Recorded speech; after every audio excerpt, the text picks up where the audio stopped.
Good evening to everybody tuning in to Manic and Chill. It is Wednesday, June 25th, 2025. We are back after a week off, a nice vacation for Shane. There was some news, which we will talk about.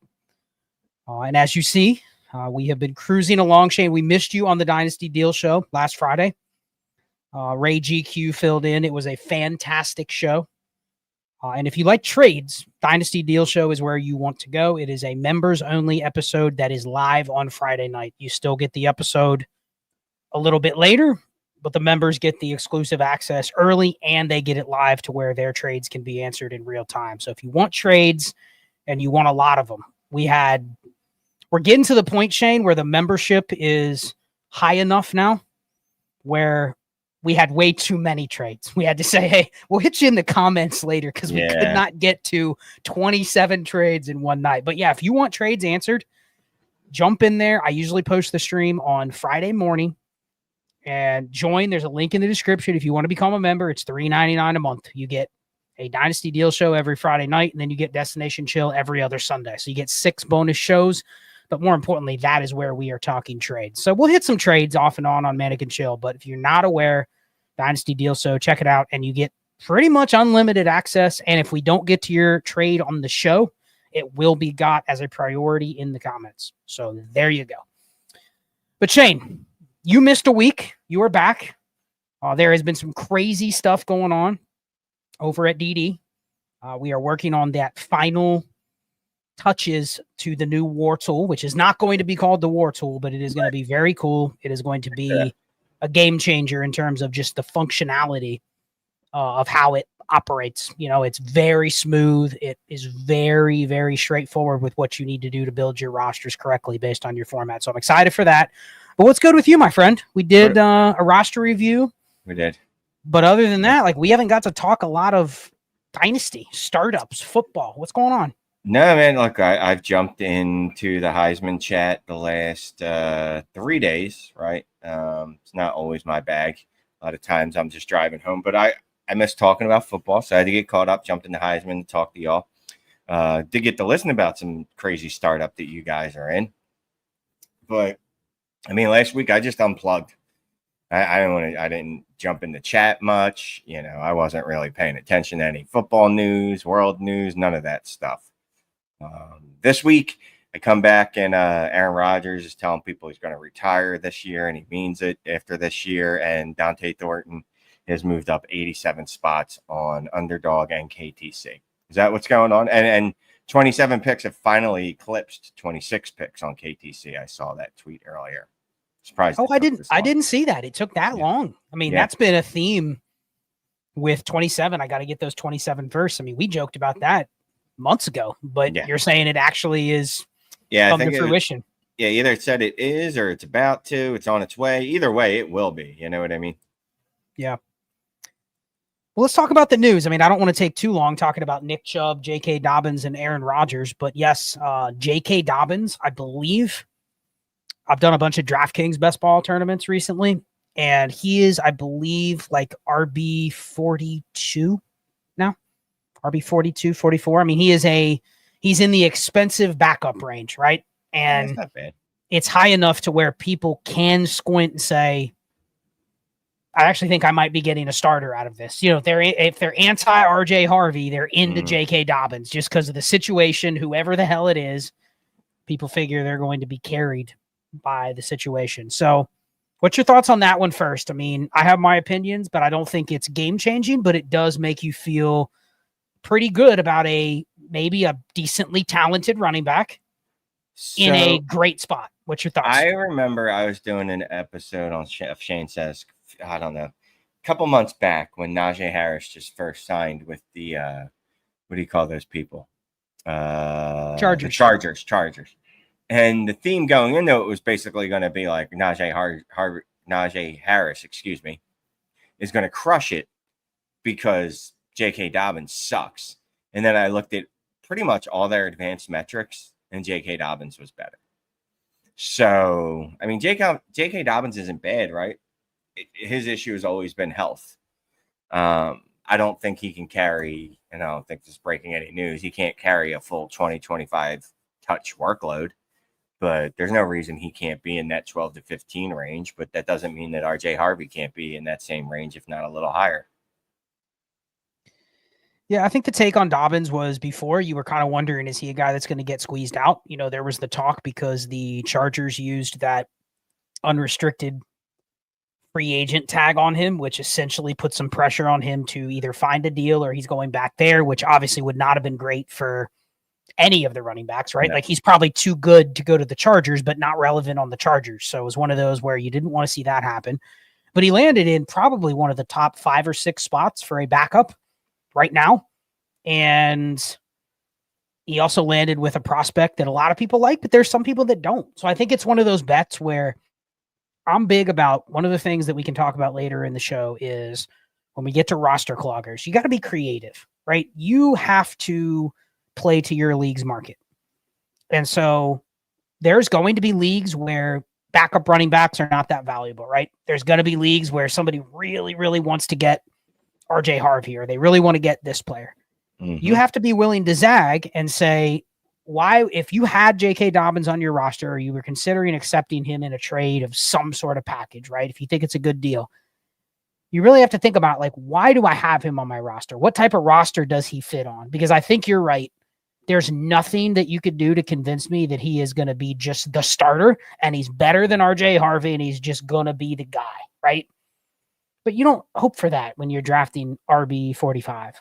No. You hope for a pocket of time where they can outproduce the cost of RB 45. Even if that's 4 weeks, you hope that that is what you get.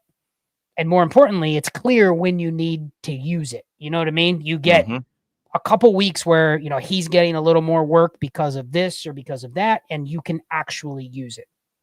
So I think that's the thing, is you just adjust, you put him in the category of he's probably one of the top 10 to 15 handcuff / committee running backs at this point, and just let the chips fall where he may. I don't value him any higher than I value, I don't know, whoever the Rams backup is. Now, I may not know who it is, but if I do, they're basically the same type of thing. You know what I mean? The expectation is never more than they're just a usable running back that I can use during a window of time, and that's it. Yeah, and I would hope anyone that's drafting or trading for J.K. Dobbins isn't doing so with the hope that he's going to be a league winner. I mean, I don't think that's in his range of outcomes. So, yeah, you got to temper. I hate using that word. You just no, we don't use the word temper expectations, because who the hell has expectations? I'm trying. Well, that's out in that's La La what I'm saying. Land. That's what I'm trying to say, though, is like your expectation should be set low, right? If he clears that bar, bro, let's go. That's great. But like players like that, you know, there's certain players like Malik Neighbors. You set the expectation so sky high because that's in their range of outcomes. Players like J.K. Dobbins, you should be shooting a little lower. Like if this dude gives me an RB2 season, we absolutely smashed. Like we far exceeded any hopes that I had for what he was going to do. And maybe it's me, but when I'm looking at running backs outside the top 8, 10, I'm not even looking at a season. I want quality production in pockets, even if that is, name a low-end starter, like James Conner, Alvin Kamara. Those guys are technically, like, in value-wise, even in redraft, those guys are RB2s.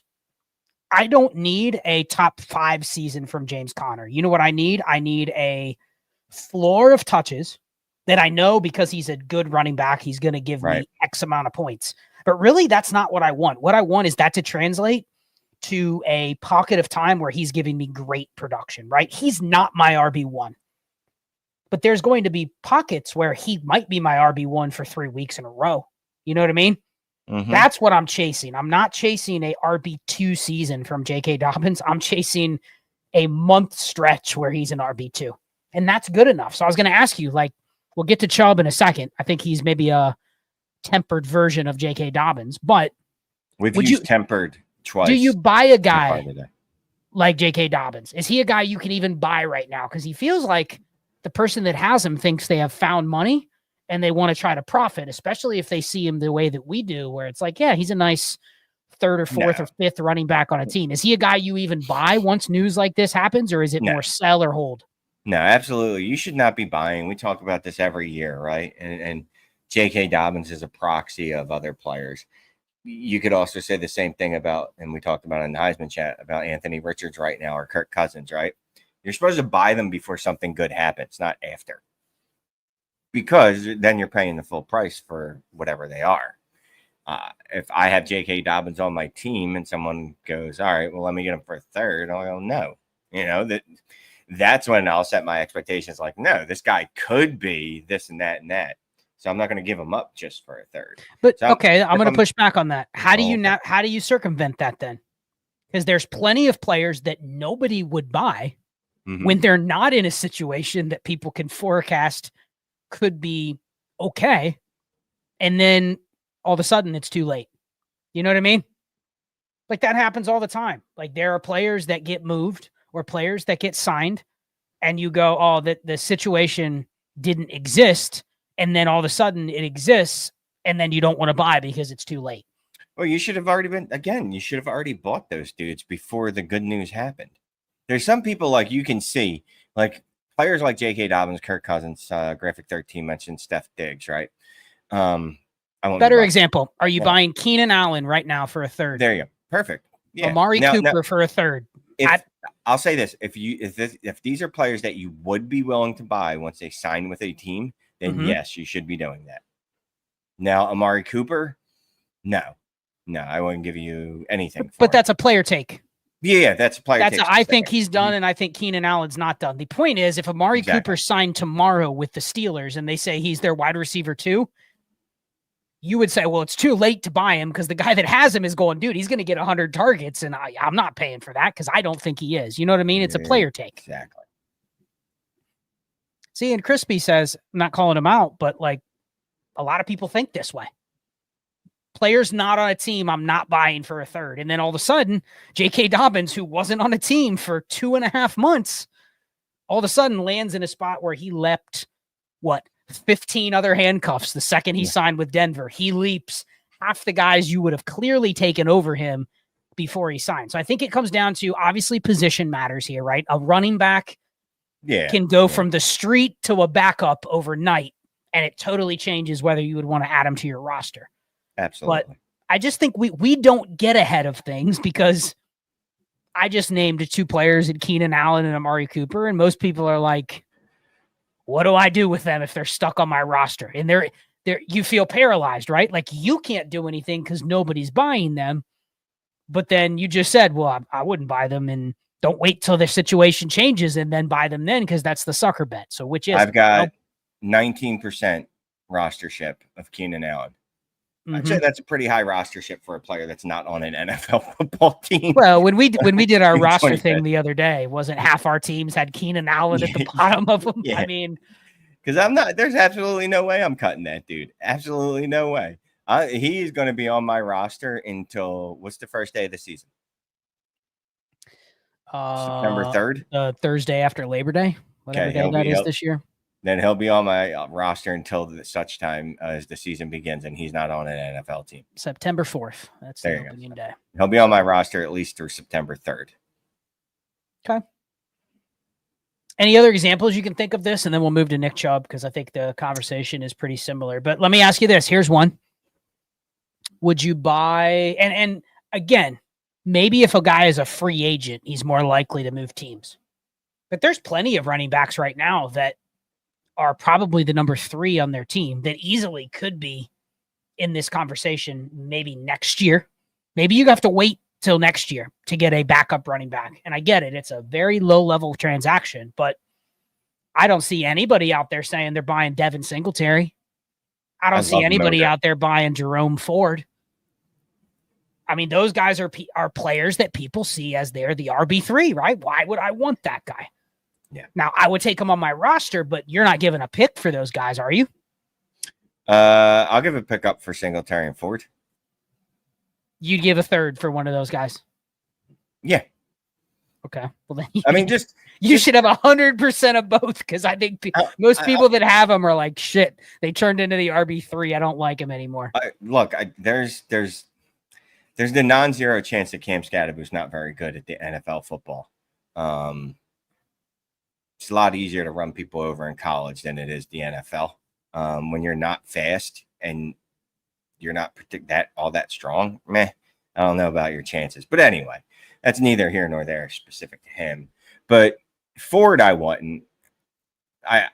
I could see giving up a third for Ford, but my only point was going to be like, just think about the running backs you drafted in the third round this year. Do you feel any better about, I don't know, LaQuint Allen versus Devin Singletary? No, but LaQuint Allen was a 7th round pick, and he was like a 5th round rookie pick. That's what I mean. Like, but fine. Who are you taking in the third? It's been forever. I think a lot of the running backs in the third this year, most people absolutely would take every one of them over Devin Singletary. Trevor Etienne, Woody Marks, Brashard Smith, Jarquez Hunter, all those guys. Nobody would give up those guys for Devin Singletary. There's several guys I would take over Devin at Singletary, but there's multiple guys that I would not. That I would. Wait, what? Yeah. What? There you go. I think with running back especially, and then we'll talk about Chubb, and then we'll get into some of the other topics we had planned for tonight. With running backs specifically, they are so much tied to their current situation and opportunity that you almost have to, I mean, that's why it is called NERB on a 53. You collect all of them. Yep. If they're in the NFL with even a chance to sign on a team, you roster them. I'm still rostering some Gus Edwards, Shane. It's possible he signs somewhere and he plods his way to 2 starts by week 15, and nobody would ever give up anything of value, not a dollar fab. But the beauty of that is you can pick him up. I've got 3 or 4 of Gus Edwards on waivers because he got cut for somebody to pick up, insert this Kyle Monangai instead. You know what I mean? Like, that's how you acquire some of those guys, but you roster them because they are a running back with a shot, and you got to construct your roster around that type of build. Otherwise, you're going to go, oh, he's garbage, I'll just cut him. So here's a good fun. So I was actually going through my rostership either yesterday or the day before. And, I like to start with the lowest because I have OCD. So I don't want to keep scrolling down. So I look at players that I have on one roster and I'm like, can I cut this guy? Can I just flat out cut them? Is that for symmetry? So you can make that player disappear out of your portfolio? Exactly. I'd rather have 0 than 1 of any player. And especially these trash bags. So I get to Gus Edwards and I go, oh, he's gone. He's on one roster. And I opened up the league to see which one he's in. It's the league we co-own, the team together. So I said, I can't just unilaterally cut Gus Edwards as much as I'd like to because I have a co-owner here. And he would be upset if I cut Gus Edwards. But if not, because know how I roster construct, right? I'm sitting here going, man, that's our RB 11. We got to keep him. Yeah. Oh, look, I get it. Look, I don't like cutting running backs either. It's hard for me to get there. As easy as it is for me to give up on a wide receiver, it is a lot harder for me to cut a running back from my roster. Let me ask you this. If Gus Edwards, and I know this won't happen, but if he signed with the Ravens tomorrow, people would be drafting him as like, if Henry goes down, he's the backup. You know what I mean? Absolutely. He'd be worth rostering. And that's why you keep him until the dust settles. You're going to have guys every year that go unsigned through the NFL draft because they're running backs, right? Like, nobody was clamoring for J.K. Dobbins.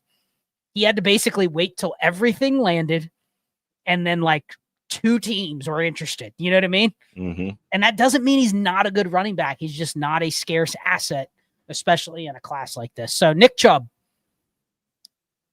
I'm starting to warm up to Nick Chubb a little bit, but you have to be able to sell people as to the specific reason why. And part of it starts with, Shane, you have to get over the fact his name is Nick Chubb. He's not a starter anymore. He is a pure, he's basically like what you would want Gus Edwards to be on the team. You know what I mean? He's a backup. And he was signed to be a insurance policy to a guy that is probably better than him. Maybe more durable than him, definitely more durable than him in terms of Mixon's last couple of years. But people just can't get over the fact that when I say I like Nick Chubb, they're thinking, oh, I don't like Nick Chubb because Mixon's there. Like, no, I like Nick Chubb at RB 58. You know what I mean? In the same vein as J.K. Dobbins. Yeah, but he's not being priced the same as J.K. Dobbins. He is being pushed down more so than Dobbins. Dobbins has risen big time. Chubb has not. He rose a little bit because he's on a team.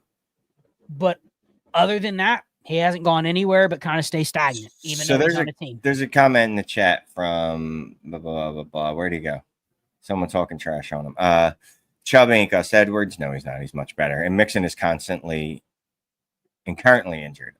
He might be currently injured. You know how many games he missed last year? 3. Well, first of all, reportedly he's fine now.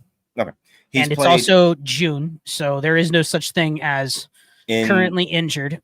In the last 4 seasons, he's had 2 seasons where he played at least 16 games, and the other 2 he played 14 games. He's played 61 games over the last 4 seasons, and he has a total of almost 1,900 opportunities. Yeah. So, like, he is a workhorse. You know what I mean? Yeah. You're silent. I'm silent. I don't know. I think Chubb is. I like Chubb. You know what I like Chubb as? A guy that has experience. That now keep in mind, Chubb's efficiency numbers tanked last year. He was awful, completely the opposite of what he was his whole career. So you can also question, did Nick Chubb drop off, right? Like Mixon historically has always been kind of a jag. You know what I mean? He gets more volume, which is what supports him. But Chubb followed suit. So they almost have like a mini version of Nick Chubb or mini version of Mixon with Chubb. So it makes sense that he's the backup. But again, if I have Nick Chubb, do you know what I hope for? I don't hope Mixon gets injured for the season, but I'm fine if he gets injured for 3 games. And guess who would get the work? Nick Chubb. So that's why I would roster him. So that's it. No more thoughts from you. I mean, you can't sell these guys either. Like he's a backup running back. Sure. Exactly. That's all. They're not special just because they have fun names, just because they're Nick Chubb and J.K. Dobbins. I mean, I guess they're a little special in the sense that they have a name cachet that's always going to make them more valuable than Trey Benson, or at least this year is going to make them more valuable in people's eyes than Trey Benson. Then why can't I remember any backup running backs' names right now? But I'm just going to keep going to Trey Benson. They're more valuable than Trey Benson, but why? Because their name's Nick Chubb and J.K. Dobbins. Exactly. And I think that's the part of you can't say I like Nick Chubb or J.K. Dobbins without people going, well, they're not the starter. You know what I mean? Like you have to kind of adjust with where these guys are. And they're both, if you held them, here's the thing, nobody was buying these guys on May 1st. It was like, I'll take them for free. You know what I mean? But nobody was saying, here, I'll give you a third for J.K. Dobbins on May 1st. So maybe that's something we can take forward to next year. That water will find its level, right? Like you had to figure Nick Chubb was going to find a spot where he is on a depth chart and have a specific role, which is the type of role that he's probably going to be in with Houston. So let's go to Aaron Rodgers real quick. Then we'll talk about roster cloggers. I definitely want to get into you with that. I know the chat has some thoughts on roster cloggers as well. Aaron Rodgers, and any impact? Am I crazy to think this could be like a swan song where he actually is, a low-end QB1 or a low or high-end QB2? Is that possible? Maybe not QB1, but maybe top 16. Is that possible? Yes, 100% possible. So look at what he did the end of the year. Now, I know he also happened to have Devontae Adams and Garrett Wilson, which, as a quarterback is probably a good thing. But I still think, he was a QB 19 last year. I'm just looking at the game log. Let me go back. Wow, he's played forever. Anyway, his game log, I feel like, and I could be wrong. Shane just realizes, he's old. Here we go. We've got just going through the back half of the season. I mean, we've some top 10 weeks, top 11 week, top 4, top 8. Sure, he's got some stinkers in there, but he does give you some spike weeks. I mean, he's very hit or miss, it looks like last year, but look, he's a QB2. He's a QB2. Like I said, he was QB 19 last year. I don't see why he couldn't do that at least. And he gave you multiple QB1 weeks last year. Multiple, several, a bunch. I don't know what a bunch is numerically, but he gave you a bunch. A gaggle. He gave you a gaggle of QB1 weeks. So knowing this is probably a 1-year bet, right? What is the threshold that you're willing to tear off for 6? Even if it's just a second, what type of QBs would you move for Aaron Rodgers? Because I think if you have Rodgers and you want to tier up, a lot of people are willing to do that because of the retirement thing, but they also probably want to get a certain type of quarterback back. But I'm curious, like what would be the point where you would feel comfortable. I said, Shane, a second in Aaron Rodgers. And who cares about any sort of longevity? It's a 1-year bet, and I know I'm going to lose half my bet next year, and I'm just going to have a second. How far would you go? Would you do? I'm going to throw out a couple trade ideas for you. Would you do Sam Darnold for Aaron Rodgers in a second? Yes. Okay. Geno Smith? Yes. Justin Fields for Rodgers in a second. I'm getting Justin Fields and a Rodgers. So you're getting Rodgers in a second for Yeah. Justin Fields. Yeah, absolutely. Okay. Let's go a little bit younger. How about Jared Goff for Rodgers in a second? No. So is that the line? Jared Goff, Bryce Young, that type? That's not enough? Yeah, I think that is the line. Okay. I think So that's like the line. Let me back just 23, 24 is probably Is that the what line. it is? Yeah, that sounds about right. But again, then QB's weird because you got guys, like Dak Prescott that are down there, right? Like QB 23 or something like that. Yeah, but he's like in the Goff Bryce range where like people still value him as a longer term asset. So that's what I was going to say. But like Tua Tagovailoa, Justin Fields, Geno Smith, Matt Stafford, literally, well, everyone else below that is just kind of craptastic. All those guys, I would take Rodgers in a second, all day. Okay. So I'm going to test you a little bit harder here. Are you willing to do? I know some of these you're going to say yes to, but I give you a 26 first and Rodgers for Trevor Lawrence. Is that a smash? Sold. Brock Purdy for Rodgers in a first. I'd have to think a little harder, but I think I would do that. Okay, Jordan Love for Rodgers in a first. I'm getting Rodgers in a first for Jordan Love. Yes, you're pivoting off of absolutely the safe QB that has a contract for Rodgers in a first. Yeah, I'll do that, and I'm just going to circle back on Brock Purdy. I'm gonna hold on to Brock Purdy. Okay, Kyler for Rodgers in a first. Oh, gosh, the market does not like Kyler, Shane. No, I'm not doing that. I love me some Kyler. I know the market. Dude, the market hates Kyler. Oh, they forget the fact that they think he's yesterday's news, but yet Drake May is just insanely good with all this upside, and you're like, I mean, I've asked multiple people, what do you expect from Drake May? Like what numbers would be good? And they'll be like, oh, maybe he can give me 600 yards rushing and 3,700 yards passing. And I'm like, so basically Kyler Murray stats, who everybody hates. In 5 full seasons, how many times do you think Kyler Murray has finished as a QB1? All of them. Yeah, every fucking one of them. Absolutely every one of them. I know his year was terrible last year, QB12. Like, he literally had a bad year by his standards. He was the QB12. We've talked about this before. There's some positive regression. I love Diaz, but this is the narrative. I actually listen to a ton of NFL content, right? The Cardinals are one of those teams people actually are like, Shane, what if they have a bad year? Are they going to just F4 Kyler and start over? That's the Athletic Pod. I think that's like a weekly segment. Yeah, here it is. Someone has to mention that. It's no, this one. Sorry, Crispy. He was at the games. Nobody likes Kyler. So it's like that. There's just this narrative that he is not a great quarterback or not even a good quarterback, and he's somehow overpaid, shouldn't be starting. And if the Cardinals, and here's what Ray always says that I totally agree with. He goes, if the Cardinals got rid of him, there'd be 20 teams that would sign him.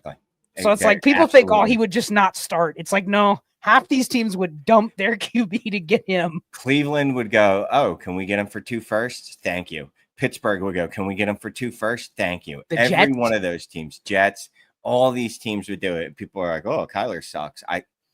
The Saints would give up multiple firsts for him. All these teams will give up multiple firsts for Kyler, without a doubt. So from a dynasty perspective, I don't even give a shit that his market is ass right now. It's fine.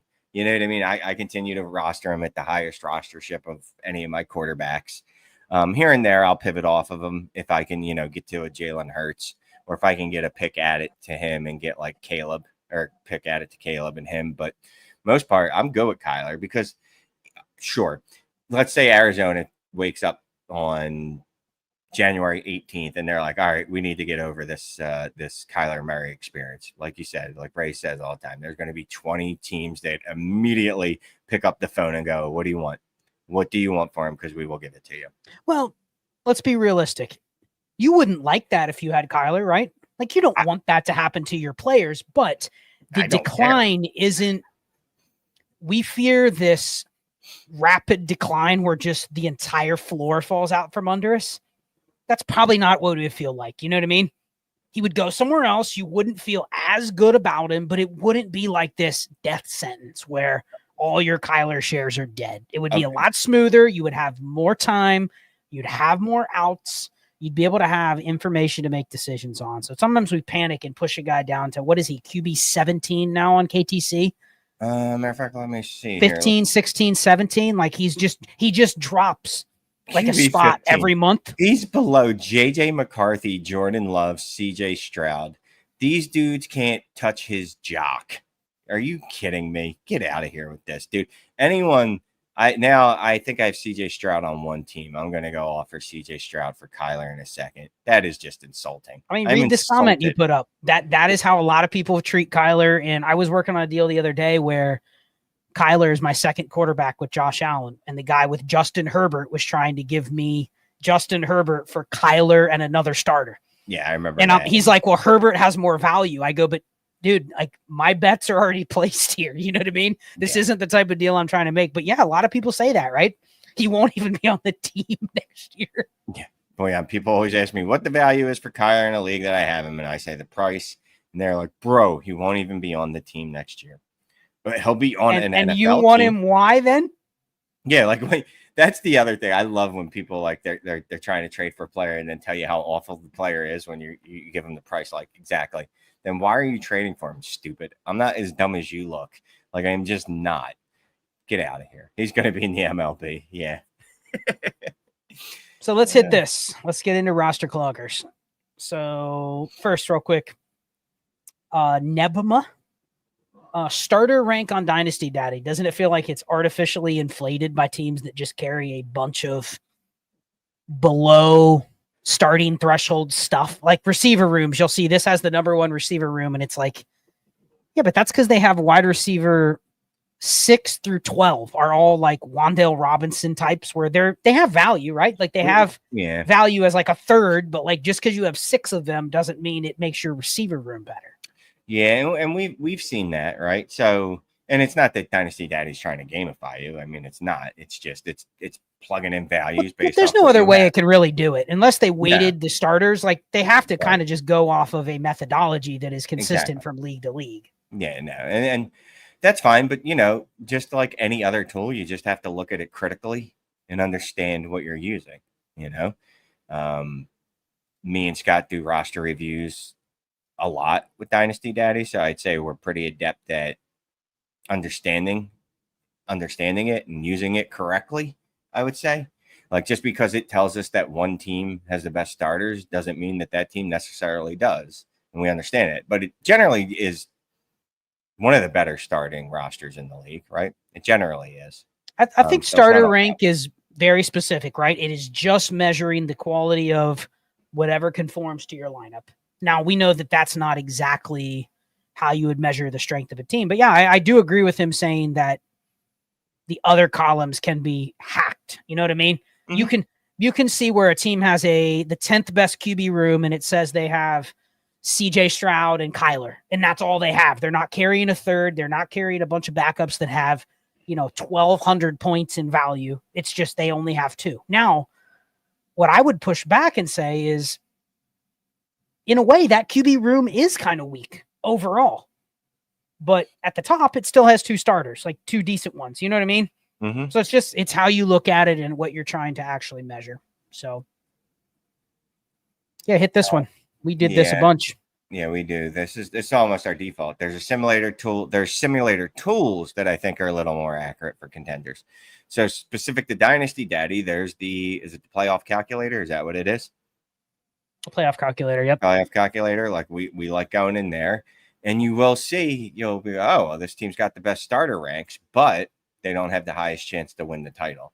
And I think that's where the machine does its thinking, for lack of a better term, right? It's doing its critical thinking. I don't know the coding or any of that stuff, but that's where it feels like critical thinking comes in from the AI or whatever the hell it is that does it.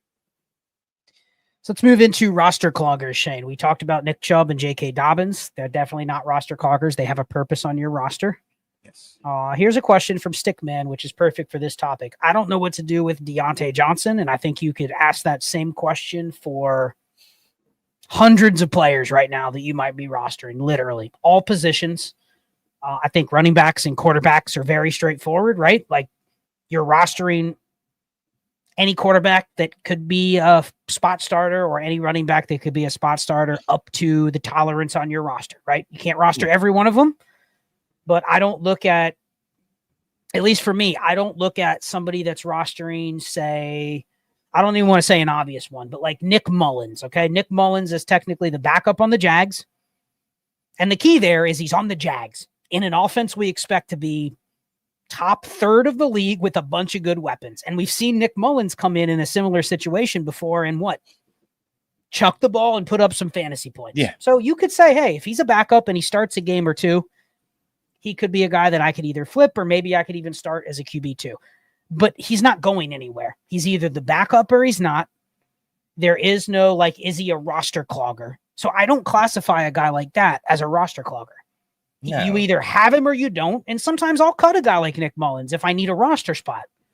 But he's not a roster clogger. I roster him for a purpose. You know what I mean?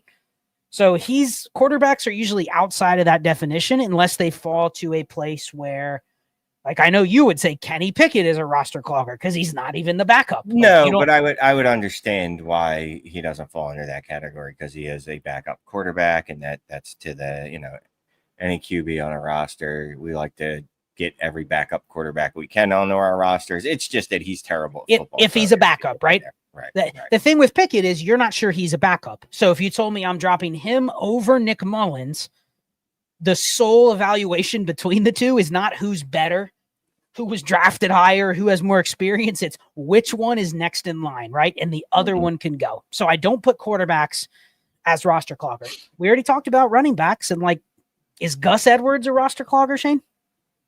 He's not on an NFL football team. Right.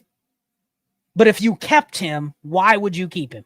I mean, no, because again, if his situation, once it's settled, right? Again, to the point of who was I talking about? We were talking about Keenan Allen earlier, right? On September 3rd, if Gus Edwards is not on a roster, I will then cut him. Perfect. So the reason you're rostering him is hopefully he's on the roster to take into the season, right? Yes. And if he's not, then there's you know what there probably is, Shane? Another running back that I'd rather have that's not on a team or not on a dynasty team, and I can pick him up and replace him. So the sole purpose of Gus Edwards is he on a team? And I'm just holding him to see if he's on a team. If he's not, he is a roster clogger. But for now, he's really not unless I need a roster space. So again, running backs, I'm almost going to remove from the roster clogger range. Where do we see the most roster cloggers? Getting back to the question here. What position? Wide receiver, then tight end. Correct. And tight end, we do see a tight end. We see more in tight end premium leagues. It's always wide receiver though. Every roster review we do, we go into the teams, and there's at least half the league that has 86 wide receivers, 7 that retired in 1946, 3 that are in prison, 1 that's wanted for murder, attempted murder, and that fled the country.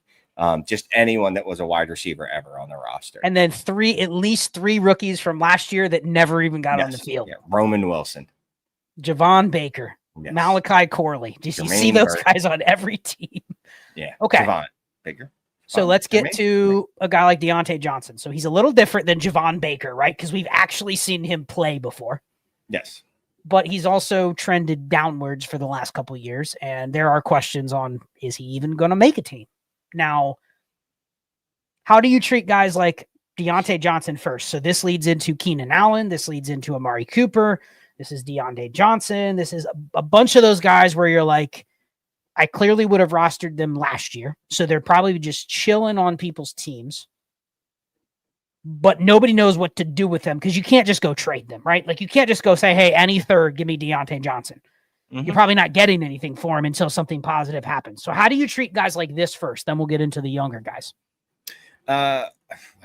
Deja vu, darn it. This could be legit deja vu, or this could be the same conversation we had last year about Deontay Johnson.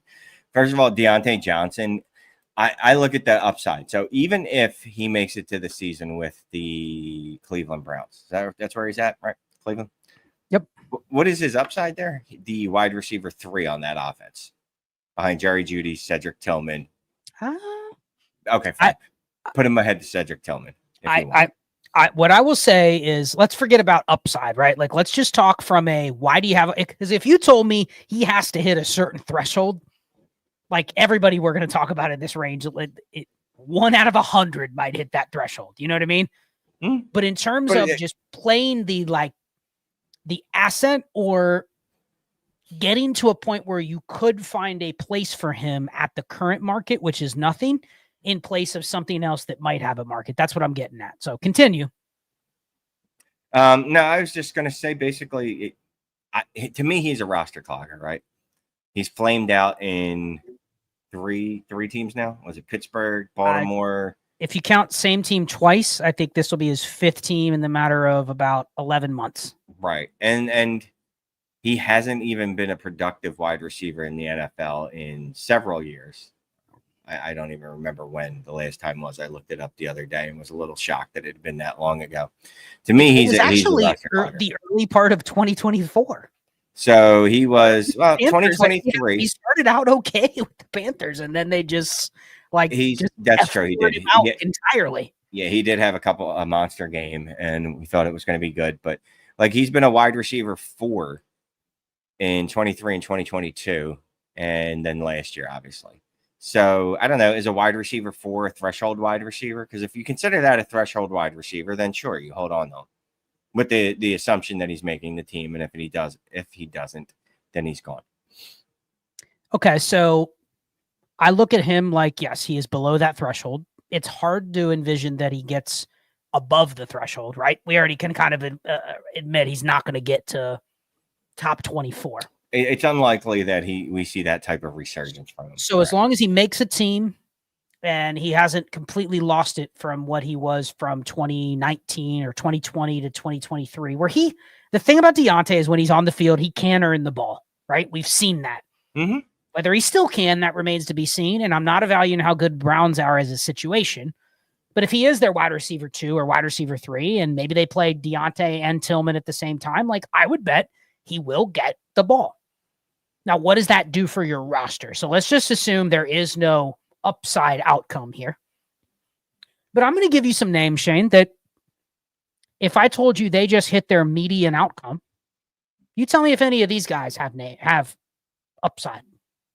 Okay? I'm going to give you some names. Josh Palmer. Just give me a yes or no. And where people are listening on the podcast, so you can't just shake your head. Okay? Josh Palmer, no? No. Okay. Rashad Bateman. Yes. Okay. Wait, what's the question? Do they have a top, I'll say a top 30 season? Rashad Bateman, yes. Josh Palmer, no. Okay. Wan'Dale Robinson. Yes. Okay. See if there's a few others that I can maybe find on it. Xavier Legette. No. Okay. Romeo Dobbs. Yes. Okay. I mean, I guess by that. No. We're going to finish this exercise, and then I'm going to make my point. Oh, okay. Go. So Romeo Dobbs, you said yes. Okay. Yes. You did say Cedric Tillman, so I assume you believe Cedric Tillman. Yeah, I do. Okay.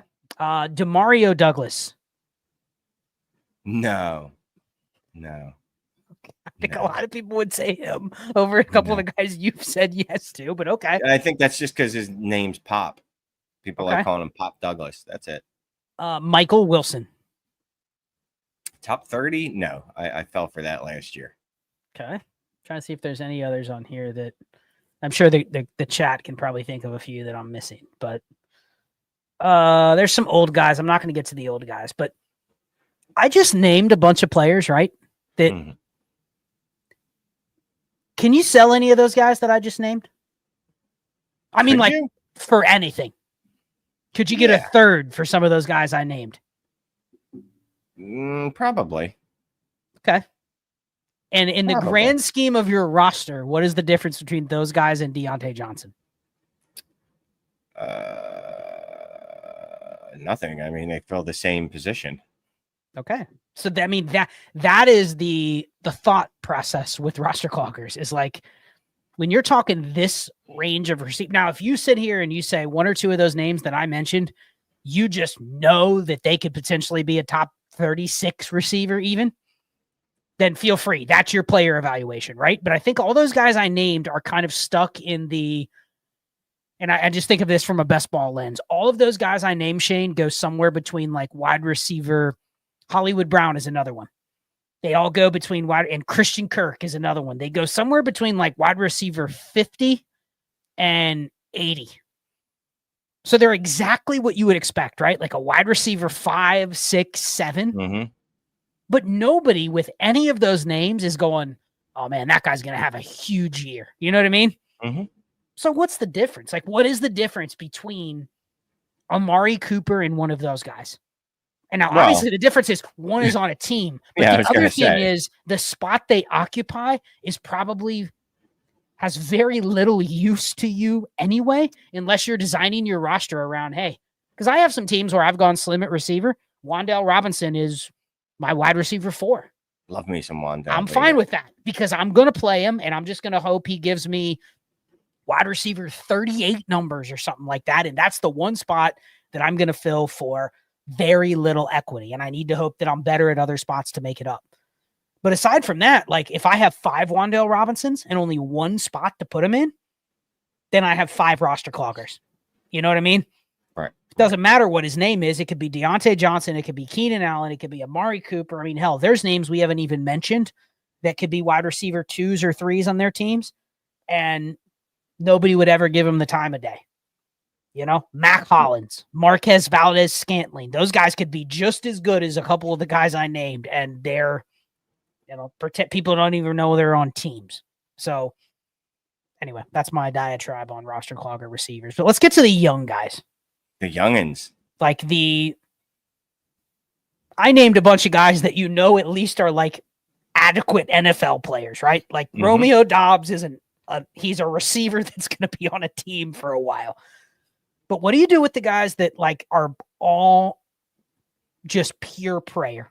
Roman Wilson, Gone. Those types. But for what? Nobody will give you anything. How do you move them? What do you do? As soon as I need a roster spot for something, they are gone. It is gone just like I hit drop?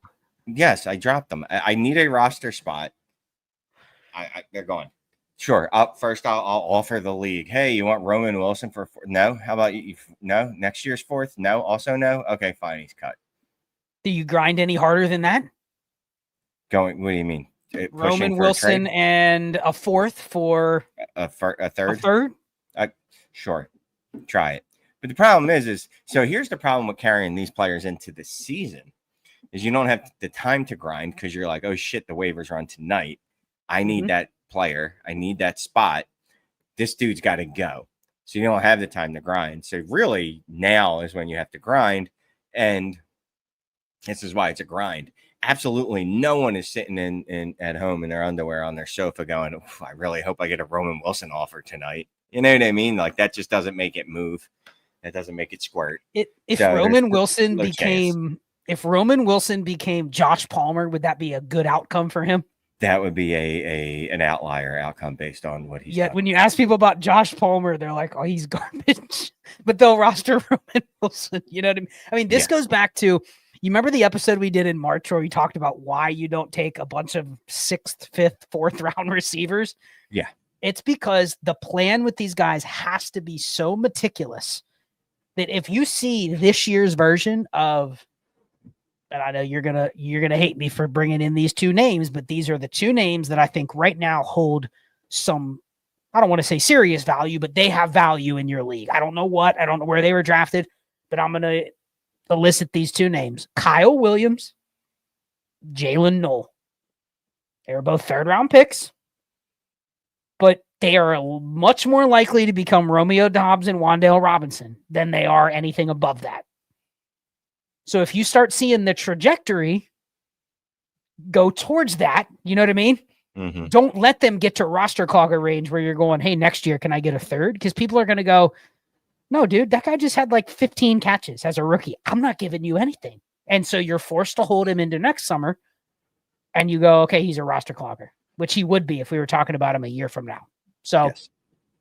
Something to think about. And the good thing is we have the Trinity tool, Shane. I don't know if you got to play much with the new Trinity tool. I, in fact, used it in the Shane Says video because I had up 2 screens. And, of course, the first player I was talking about, I grabbed the wrong screen. So I had to put it back down, bring up the correct one. But, yeah, of course I do. It's got the range of outcomes, which I think is a lot more useful for people. It's easier to understand when there's a range of outcomes, right? It just is.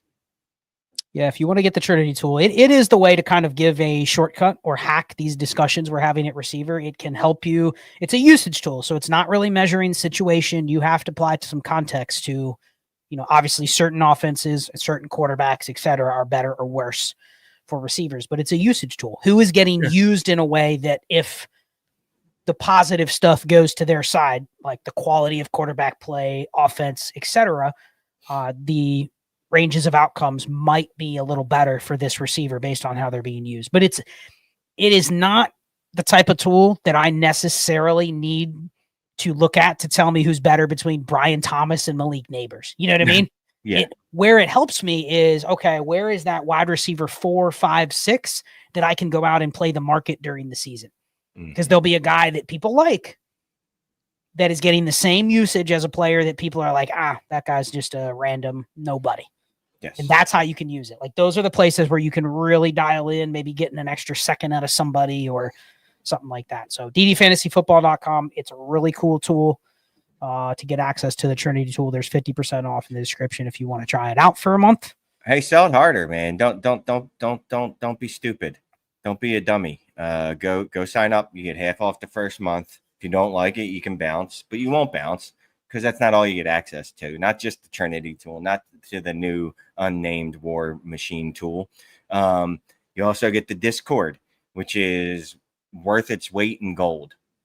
And it's not a physical thing, so I'm not sure how that works, but it is. The community is super sharp, and it's where a lot of ideas for shows come from. A lot of ideas for the tools came from. A lot of ideas for just roster construction, startup draft strategies. It's a great place to be. So you should join. Half off the first month. If you don't like it, you can leave.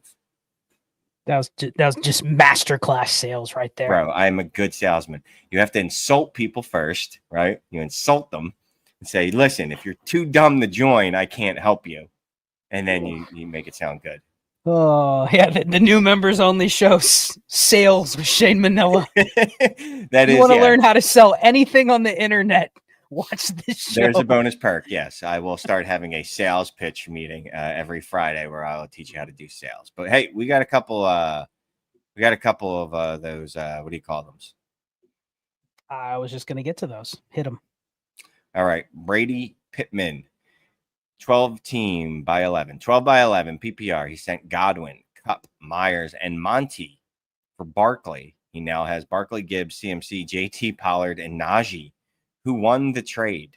12 by 11. He did name 1, 2, 3, 4, 5, we'll say 6 running backs he could start. Well, I'm assuming by the type of trade that this was, it was a 4-for-1. There had to have been context on both sides as to how they would get to a 4-to-1 deal. I would hope that he had plenty of Cooper Kupps, Jacoby Myers to kind of throw around. You know what I mean? Mm-hmm. And if so, then you used them in a very appropriate way. I could also see a team that's like, you know what? I'm going to just gamble that I can sell 1 or 2 of these guys for more than what I can get in this league specifically for Barkley. I wouldn't have done it, but I don't know. It's not crazy in a start 11, but yeah, I think he won the deal given the context. We don't know the rest of his receiver room, but I'm assuming trading at least 2 of these receivers didn't do much to ding it. You know what I mean? He's probably going, oh yeah, that was my wide receiver 5, 6, and 7. So I'm fine. So yeah, good deal. I liked it. Like I said, he's got 6 wide receivers right off the bat. 5 if you want to take Harris out of there because we don't know how much, the split between him and Hampton will look like. If you've got 5 running backs, I'm guessing you have at least 3 wide receivers you can start. I'm assuming 2 quarterbacks, and you better have a tight end. There's 11. So you might not have super depth, but I'm assuming if you make that deal, you have some depth. Otherwise, you would just be a silly, silly, silly man or woman. Sam, real quick, creative ways to move roster cloggers. 30-second answer, Shane. I think this is where you really have to be dedicated to grinding, right? Like you got to be really dedicated to sending a 4th and a player for a 3rd. And that is tedious. When you're in a lot of leagues, you need to basically find like 5 minutes before you go to sleep to do every league every other night. You know what I mean? Like that's the type of grind it takes. If you're not willing to do that, then likely you just end up with the roster clogger and you just hit drop at some point.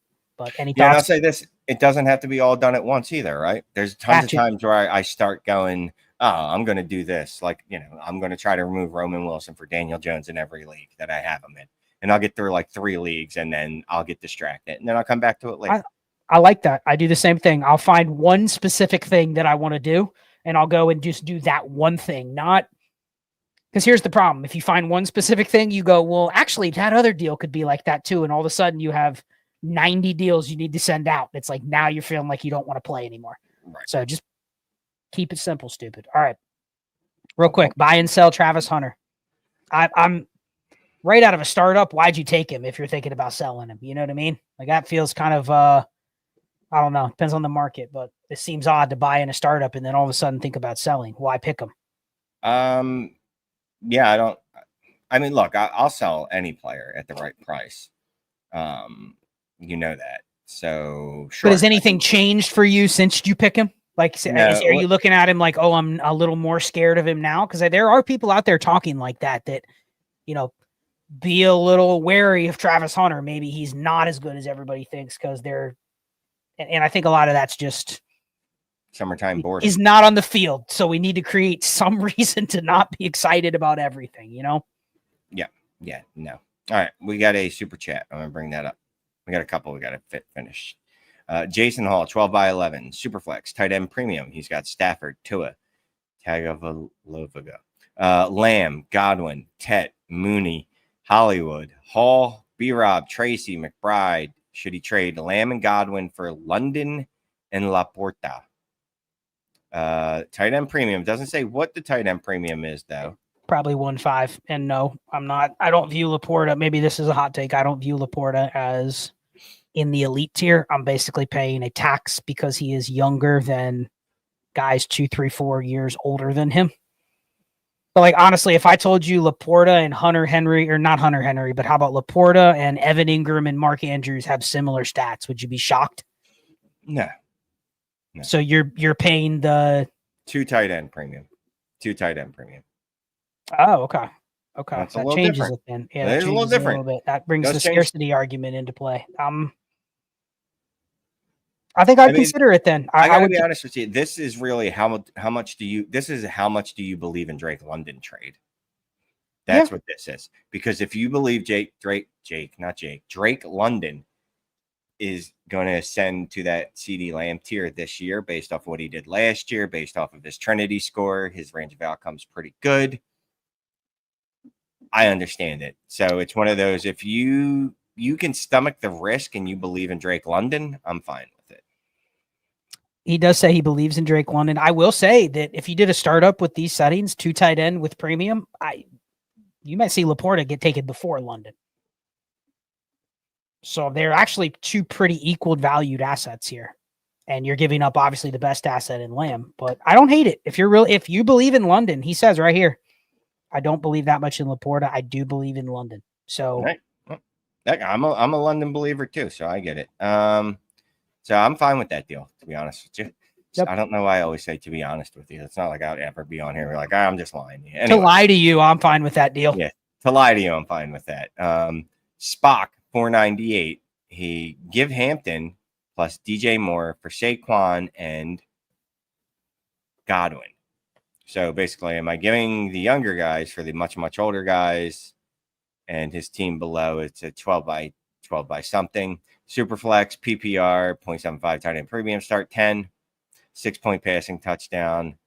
I mean, for the pertinent parts of this conversation, he's got Bijan, Hampton, CMC, AK, ARSB, Puka, Hunter, Rice, Tyreek, DJ Moore, Ingram, and Andrews. Dude, I have Bijan, McCaffrey, and Kamara. I do not need to turn Hampton into Saquon. You know what I mean? Absolutely not. If anything, I should be looking to Hampton to if I want to turn him into anything, into a wide receiver. Not that you actually need one, considering you have ARSB and Puka and Rice. And I'm getting back Godwin for DJ Moore, where I think they're similar, you know what I mean, in terms of what they could give me, but one's coming off an injury. So it's just like there's just no incentive for me to do this deal because you kind of just add 2 more pieces to a team. I mean, you don't need to do this deal. I'd rather just have Hampton, or you'll look do something else. And he said, yeah, you can't move any of the guys that we would say, oh, yeah, get rid of them.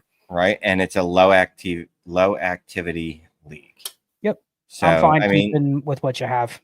I'd rather hold on to the young guys. And as much as I love Barkley, I'll just hold on to the side that you already have. All right. I got all of those. They're all done. All finished. We got Squid. He is a member. Thank you, Squid, for the comment. He said, move those types for Fab. I think he was referring to the Malachi Corley, those types, Roman Wilsons. Like, I mean, literally 2 Fab is better than cutting them. And the beauty of it is sometimes when you get the 2 Fab, it turns somebody else's roster into where they now have one less spot in their rostering. Right. They're storing your trash in their garage. You know what I mean? And so like you're kind of forcing other people to take on something negative and you're getting rid of something negative. So it's kind of nice that it's like 2 birds with 1 stone there. Same as if you just cut a player and someone else blows 10 Fab to pick them up and you go, like I cut a couple Tank Dells. And one league, someone bid 30 of their 100 Fab on Tank Dell in June. And I'm like, that actually helps me more that you blew 30% of your Fab on Tank Dell and you're now rostering Tank Dell. So anyway, we had one more real quick. I want to get to this one because this is an interesting trade. Malik Neighbors and Kyron Williams for Ashton Genty and Nico Collins. Yes. I know what side I'm on this. This is Nico and Genty, right? This isn't particularly close, to be honest with you. Even with Malik Neighbors, a lot of people have him as like wide receiver 1 in Dynasty now, Shane. Like he's the guy closest to Chase and Jets, and he's 5 years younger than Jets and 4 years younger than Chase. Like, how isn't he at the top? I get you. Guess what? Nico Collins, because this is a bet on production, right? Because I got running backs at it. Right. Nico Collins is, what was he last year? Let's see. I know he missed some times. Yeah, he was a wide receiver 8, wide receiver 7 the year before. So I'm getting a top 8 wide receiver. And what we expect to be RB4. If he's the RB6, it's probably a disappointing season. RB7, top 7 RB. I mean, I would take RB1 for I'd take top 12 from Genty, because if he does that, then he's done everything you're hoping to where he can go a little bit higher the next year. But he's still a rookie. But yeah. He is right. Look, we've been through this before too, right? When Bijan came in and he didn't smash immediately, it didn't feel. And here's the thing. If he just shows that he's good, there will be upward momentum for him going into next year, meaning like his market will hold exactly what it is. And people will still be treating him as like he's RB1, RB2 in Dynasty. So, yeah, I'm fine doing that deal. I love the side that you're getting. I wanted to hit this one, Shane, because it's another Shane. If it wasn't Shane, I wouldn't put it on, even though we're 3 minutes past. How do we feel about this deal? We have no format. But Malik Neighbors is a stud, man. Just that I know. I know. I get the other side of it. You're getting what could be the wide receiver 1 in Dynasty. So I get the deal. So you're giving up Tet, Chris Olave, and a first for Breece Hall and Emeka Egbuka. No. Even though I like Egbuka, you'd take Tet over Egbuka straight up, right? Yes. Okay. So would you pay Olave and a first for Breece Hall? No, I don't think I would. And the difference between Tet and Egbuka, right? This is a lot for Breece Hall, unless it's a shallow half PPR point per carry or something like that. Yeah, I'm gonna have to pass on this. I'm gonna have to pass. Yep, I agree. All right, Shane. Well, that went fast. We did it. Catch-up session on Manic and Chill. We didn't really get to talk about startup regrets, but apropos for us getting to catch up and chat. We never got to all the topics that we planned. But final words from you. Dynasty Deal Show Friday, right? Dynasty Deal Show Friday. Like I said, noticed I wasn't here at all last week. We had off Manic and Chill. I was off Friday for Dynasty Deal. It's going to be good to get back in with you and Ty. Make sure that Ray doesn't push me out and kick me off my own show. So I'll be there. I'll be there at 8 o'clock, even though the show doesn't start till 9. I'll be ready to go. Yes, and that is where, if you want to get your trades answered, that is where we will be answering trades. And it is very much a just rapid fire trade discussion. There's a little back and forth, but we try to get to as many member trades as possible. If you're not able to be there live, you can still get your trade answered on the show. I will post the stream at 9 a.m. in the morning.